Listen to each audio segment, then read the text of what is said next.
Hello friends, my name is Kajal और आप सभी का स्वागत है मेरे चैनल पर। और आज के इस वीडियो में हम डिस्कस करने वाले हैं UP DElEd first semester subject बाल विकास। ठीक है, इस क्लास की जो टाइमिंग होती है वो सोमवार, मंगलवार, बुधवार सुबह 11 बजे इसकी टाइमिंग होती है। और हम बिल्कुल शुरुआत से डिस्कस कर रहे हैं, जिसमें हमने बाल विकास का अर्थ, बाल विकास की अवस्थाएं, शारीरिक विकास, मानसिक विकास, संवेगात्मक विकास, भाषा विकास, सृजनात्मकता, व्यक्तित्व का विकास, ठीक है, व्यक्तित्व परीक्षण, व्यक्तिक भिन्नता, ये जितने भी टॉपिक है हमने डिस्कस कर लिए हैं। अगर आपने प्रीवियस वीडियो नहीं देखे हैं तो आप सभी को प्लेलिस्ट का लिंक कमेंट्स बॉक्स में मिल जाएगा, आप वहां से जाकर देख सकते हो। तो चलिए फ्रेंड्स शुरू करते हैं। सबसे पहले वीडियो को लाइक कर दीजिए और अपने फ्रेंड्स मित्रों को शेयर कर दीजिए। तो चलिए फ्रेंड्स शुरू करते हैं। और आज का जो हमारा टॉपिक रहेगा वो रहेगा कल्पना क्या है, चिंतन क्या है और तर्क का विकास किस तरीके से होता है। तो चलिए फ्रेंड्स शुरू करते हैं। फ्रेंड्स, ये आपका चैप्टर है कल्पना, चिंतन और तर्क का विकास, जिसमें हम डिस्कस करेंगे कल्पना का अर्थ, कल्पना के प्रकार, कल्पना विकास के निर्धारक और कारक और कल्पना का विकास। ये आपका टॉपिक आज का रहेगा। तो चलिए फ्रेंड्स, सबसे पहले तो हम ये जानते हैं कि कल्पना की जो परिभाषा होती है वो क्या होती है। तो कल्पना जो होता है वो गत अनुभव से संबंधित होती है। इसमें हमेशा नवीनता का तत्व पाया जाता है। ठीक है, यानी अगर आपके एग्जाम में पूछा जाए कि कल्पना क्या है तो आप इतना भी लिख सकते हो अति लघु में कि कल्पना गत अनुभव से संबंधित होती है। इसमें हमेशा नवीनता का तत्व पाया जाता है। ठीक है, बालक को कल्पना में यह अनुभव होता है कि कल्पना से संबंधित अनुभव जो है वो क्या है, नवीन है। और कल्पना को परिभाषित करते हुए कहा जा सकता है कि कल्पना पूर्व प्रत्यक्षीकृत अनुभव पर आधारित वह प्रक्रिया है जो रचनात्मक होती है, परंतु आवश्यक नहीं है कि वो सृजनात्मक भी हो। यानी हम जो कल्पना करते हैं जरूरी नहीं है कि हम उसका सृजन ही करते हैं। ठीक है, नवीन वस्तुओं के बारे में सोचते हैं। तो यही यहाँ से बहुत महत्वपूर्ण है कि आप यहाँ इसके बारे में लिख सकते हो कि कल्पना पूर्व प्रत्यक्षीकृत अनुभवों पर आधारित, यानी पहले जो घटना घट चुका है उस पे हम कुछ अनुभव करते हैं। ठीक है, अनुभव पर आधारित वह प्रक्रिया है जो रचनात्मक होती है, परंतु आवश्यक नहीं है कि वह सृजनात्मक भी हो। अब देखिए, बालक जब पुनः स्मरण और कल्पना करना सीख लेता है तब उसका सामाजिक संपर्क अधिक बढ़ जाता है। इस योग्यता के प्राप्त होते ही बालक उन वस्तुओं के संबंध में भी विचार करने लग जाता है जो उसके सामने नहीं होती है। कल्पना का महत्व बालक की विभिन्न विकासात्मक प्रक्रियाओं में है और बालक में अनेक क्रियात्मक कौशलों का विकास उसकी कल्पना पर आधारित होता है। जैसे कि एग्जाम्पल के लिए अगर हम बात करें, मान लीजिए एक छोटा सा ये बालक है, ठीक है, और अच्छे से फिगर बनाते हैं। जैसे कि मान लीजिए ये आपका छोटा सा बालक है, हंसता खेलता हुआ, ठीक है, और इसको क्या करना है कि मैच खेलने जाना है। ठीक है, मैच खेलने जाना है, बट अभी मैच शुरू नहीं है, लेकिन इसके जो मन में कल्पना करता है कि मैं इस तरीके से या फिर आज सेंचुरी मारूंगा या फिर इसको बोल्ड करूंगा। तो ये सब जितना भी होता है वो कल्पना, जरूरी नहीं है कि वो ऐसा वो करेगा ही, लेकिन वो करने जा रहा है और वो ऐसा कल्पना कर सकते हैं। यानी अगर आपने देखा भी होगा, अगर कोई दो व्यक्ति किसी टॉपिक पे बात करते हैं तो वो उसके बारे में कल्पना करने लगते हैं। तो सेम यही इसका मतलब हो जाएगा कल्पना क्या होता है। अब चलिए हम कुछ परिभाषाएं देख लेते हैं रायबर्न के अनुसार। सबसे महत्वपूर्ण है स्टेटमेंट। ठीक है, तो परिभाषाएं रायबर्न के अनुसार ये क्या बोलते हैं, तो कल्पना वह शक्ति है जिसके द्वारा हम अपनी प्रतिभाओं को नए आकार से प्रयोग करते हैं। वह हमको अपने पूर्व अनुभव को किसी ऐसी वस्तु का निर्माण करने में सहायता देती है जो पहले कभी नहीं थी। बहुत ही महत्वपूर्ण ये स्टेटमेंट है फ्रेंड्स।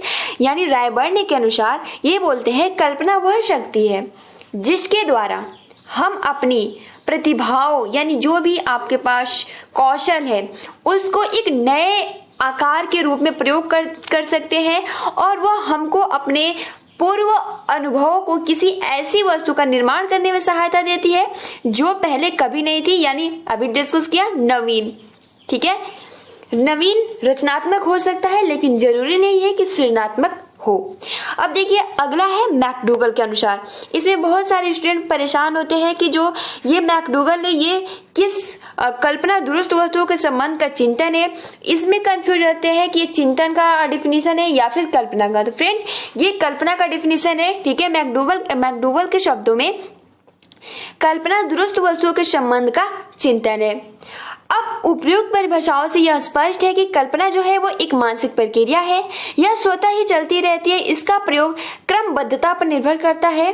कल्पना का आधार जो होता है वो पूर्व अनुभव होता है, ठीक है। इसके बिना कल्पना, क्योंकि हमें पूर्व अनुभव होता है, उसी के प्रकार हम उसी के थ्रू कल्पना भी करते हैं, क्योंकि वो पहले हो चुका है और उसी के आधार पर हमारा जो अनुभव होता है हम उसी के आधार पर कल्पना भी करते हैं, ठीक है।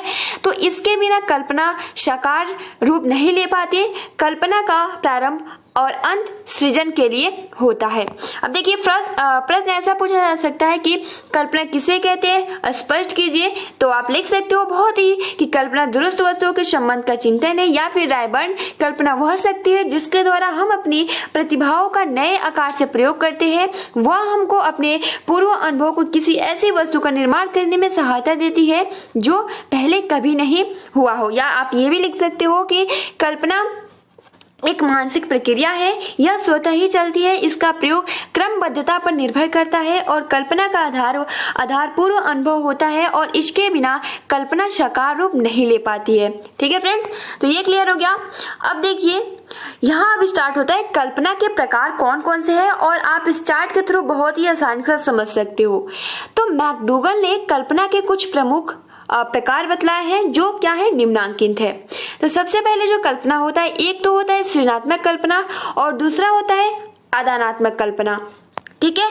अब इनके भी जैसे कि कार्य साधक कल्पना, रसात्मक कल्पना, सैद्धांतिक कल्पना कार्य साधक का है और व्यवहारिक कल्पना, और उसी प्रकार आपका रसात्मक कल्पना का कलात्मक कल्पना और मनोराजमयी कल्पना।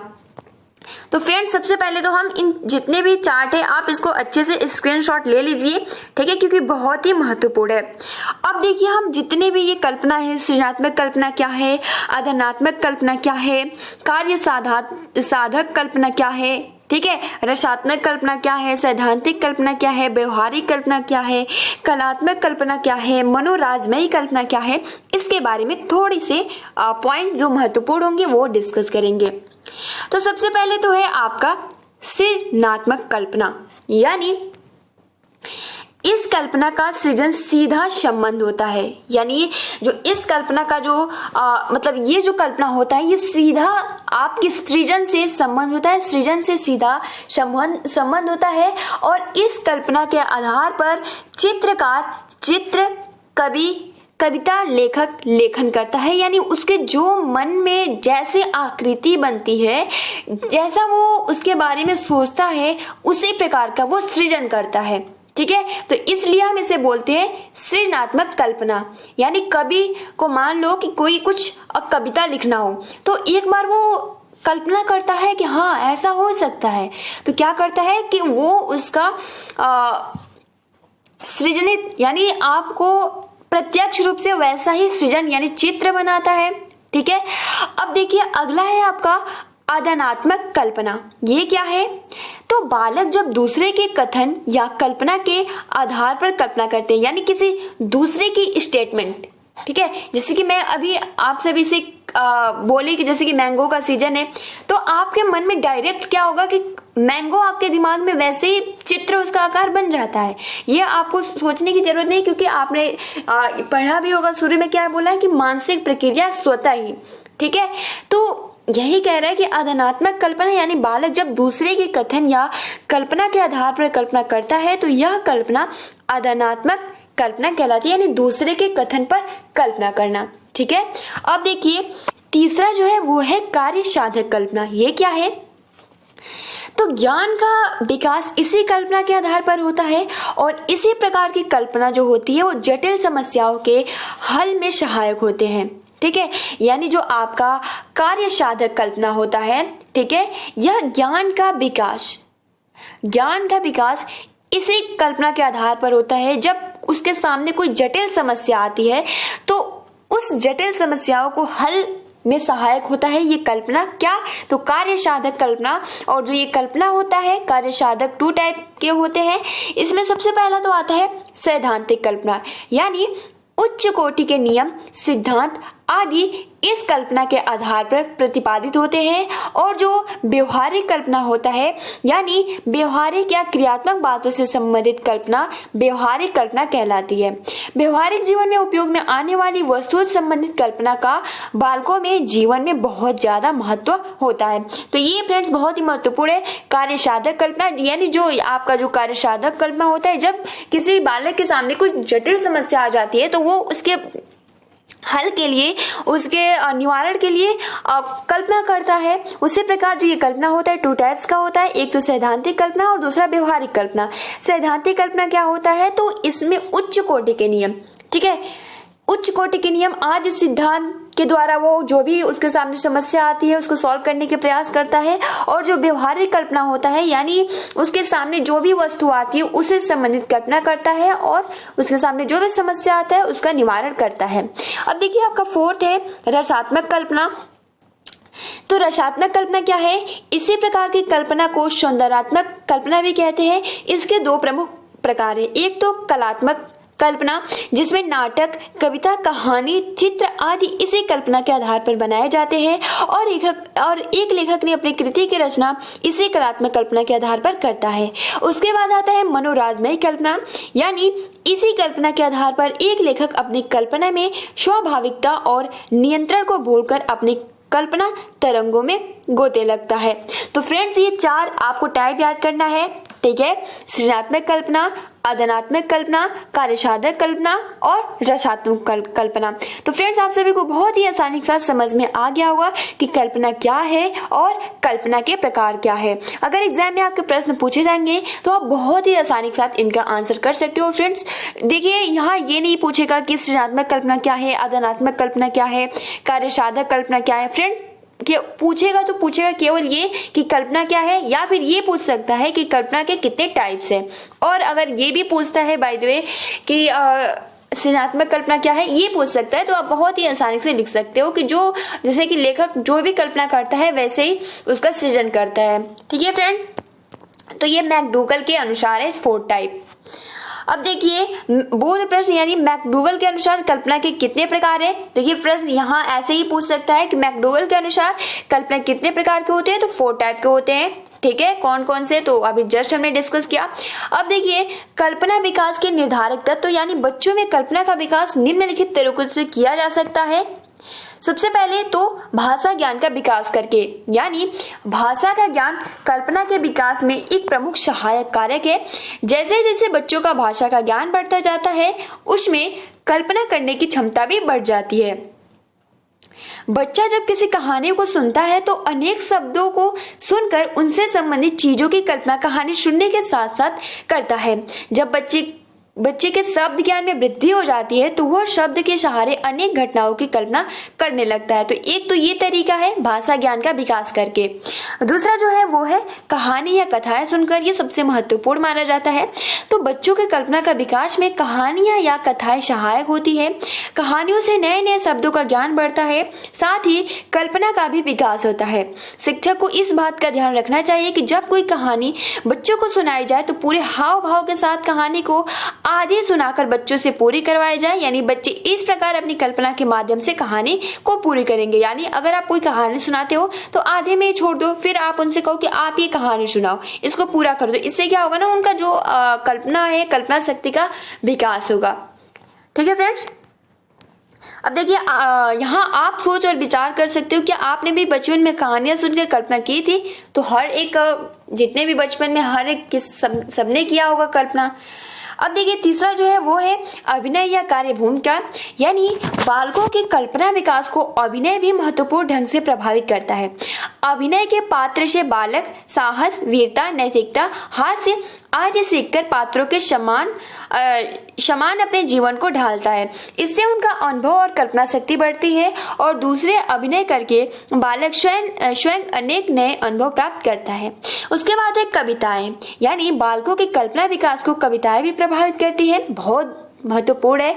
ठीक है, जिन कविताओं की कल्पना का पूर्ण जितना ही अधिक होता है वे कविताएं कल्पना विकास का उतना ही महत्वपूर्ण होता है और उतना ही ज्यादा। यानी आप देखें भी होंगे कि जब कविता जब पढ़ते हैं हम लोग या जो बालक पढ़ते हैं तो उनके मन में वैसे ही चित्र वैसे ही बनता है। अगर मान लीजिए पतंग का अगर हम ले तो अगर वो पतंग से रिलेटेड कोई भी कविता पढ़ते हैं तो उनके जो माइंड में वो कल्पना होता रहता है कि पतंग कैसे है, कैसे आसमान में उड़ता है, कैसे उसकी जो धागा है वो कट जाता है, कैसे हम लोग उड़ाते हैं। तो वो अगर वो कविता पढ़ेगा तो उसके दिमाग में वैसे वैसे कल्पना बनता जाएगा। ठीक है, तो ये हो गया कविताएं। उसके बाद जो पांचवा है वो है साहित्य, चित्रकारी आदि। यानी बालकों के कल्पना विकास को साहित्य, चित्रकारी, शिल्प और संगीत आदि भी महत्वपूर्ण ढंग से प्रभावित करते हैं। इन सभी साधनों से बालक प्रारंभ से ही अपने आप को अभिव्यक्त करना सीखता है और इसी प्रकार की अभिव्यक्ति जितनी अधिक होती है उसकी कल्पना शक्ति के विकास की उतनी ही अधिक संभावनाएं होती है। ठीक है, और देखिए अगला है आपका जन माध्यम, यानी सिनेमा, रेडियो और टेलीविजन जैसे माध्यम से बालकों में कल्पना शक्ति का विकास करने में सहायक होता है। बच्चों के लिए बनाई गई कार्टून, फिल्में तो कल्पना विकास में बहुत अधिक सहायक है। और आज की अगर हम वर्तमान समय की बात करें तो अगर एक छोटा सा बालक है तो उसको अगर फोन नहीं दिया जाए तो आप सोचेंगे कि वो क्या से क्या कर सकते हैं। अगर आपके घर छोटे छोटे बच्चे होंगे तो आपको खुद ही मालूम होगा। ठीक है, तो फ्रेंड्स ये आपको हो गया कि आप छोटे जैसे बालक होते हैं उनमें कल्पना किस तरीके से बहुत ही आसानी के साथ विकास कर सकते हो। अब फ्रेंड्स आप देख सकते हो कल्पना का विकास। ठीक है, तो अनेक मनोवैज्ञानिक इस बात से सहमत है कि कल्पना का विकास बालक में उस समय से प्रारंभ हो जाता है जब से उसमें भाषा का विकास प्रारंभ हो जाता है। ठीक है, और 2 वर्ष की अवस्था तक बालकों की कल्पना शक्ति का विकास बहुत मंद गति से होता है, परंतु 2 वर्ष की अवस्था के बाद जो कल्पना होता है वो बहुत ही तीव्र गति। देखिए प्याजे का विचार है कि बालक में प्रारंभ में पुनरुत्पादक कल्पना यानी रिप्रोडक्टिव इमेजिनेशन पाई जाती है और बालक में कल्पना का विकास वैसे वैसे बढ़ता जाता है जैसे जैसे उसमें प्रतिमाओं यानी इमेजेस का विकास होता है। ठीक है, उसमें इन प्रतिमाओं को संरचित बौद्धिक कार्यों में संगठित करने की योग्यता बढ़ जाती है। और जैसे ही 4-5 वर्षों का बालक अनेक प्रकार की कल्पनाएं करते हैं, जैसे कि मम्मी बाजार से खिलौने और मिठाई ला रही होगी, लकड़ी के बर्तनों से खाना पकाने का खेल आदि, लगभग 5 वर्ष की अवस्था से ही बालक में रचनात्मक कल्पना का विकास होने लगता है और यह केवल डंडे या छड़े को घोड़ा समझकर उस पर सवारी करता है। और उत्तर बाल्यावस्था से ही बालक को मनोरंजमयी कल्पना का विकास तीव्र गति से प्रारंभ हो जाता है और उसके बाद इस अवस्था के अंत तक वह भाग्य, मंत्र और जादू आदि तक के संबंध में कल्पना करने लग जाते हैं और किशोरावस्था तक के बालकों की कल्पना का अधिकांश विकास हो चुका होता है। और इस अवस्था में बालक बालिकाएं बहुधा विपरीत लिंग के लोगों के संबंध में कल्पना करने लग जाते हैं और अधिकांश बालकों में आयु बढ़ने के साथ साथ गंभीरता आती है और वे वास्तविकता से अधिक संबंधित होते हैं और कल्पना का उपयोग तो अधिकांशतः रचनात्मक कार्यों की सृजनात्मक में ही करते हैं। तो फ्रेंड्स यहाँ आपका कल्पना समाप्त होता है। ठीक है, आप देख सकते हो बालक में कल्पना का विकास कैसे हो सकता है, समझाइए। तो फ्रेंड्स ये जितने भी हमने जन माध्यम हो गया, साहित्य, चित्रकारी हो गया, कविताएं हो गया, अभिनय हो गया, कहानियां, कथाएं हो गया, भाषा ज्ञान का विकास करके सबसे महत्वपूर्ण है। तो फ्रेंड्स ये कुछ पॉइंट थे जो कि हमने बहुत ही आसानी के साथ आप सभी को समझाया और फ्रेंड्स आप सभी को बहुत ही आसानी से समझ में आ गया होगा कल्पना क्या है, कल्पना के मैकडूगल के अनुसार कल्पना के कितने टाइप्स है। ठीक है, मनोवैज्ञानिक के अनुसार कल्पना का विकास किस आयु में किस तरीके से होता है, तो आप सभी को बहुत ही आसानी से समझ में आ गया होगा। तो फ्रेंड्स आज के लिए इतना ही, आप अपना अच्छे से प्रिपरेशन करते रहिए। सबसे पहले वीडियो को लाइक कर दीजिए। ठीक है, आप वीडियो देखते हो लेकिन वीडियो को लाइक करना भूल जाते हो। ठीक है, अगर वीडियो पसंद आई हो तो लाइक कर सकते हो, अगर नहीं पसंद आई हो तो कोई बात नहीं, अनलाइक भी कर सकते हो, कोई दिक्कत नहीं है, क्योंकि हमने कल पढ़ा भी होगा।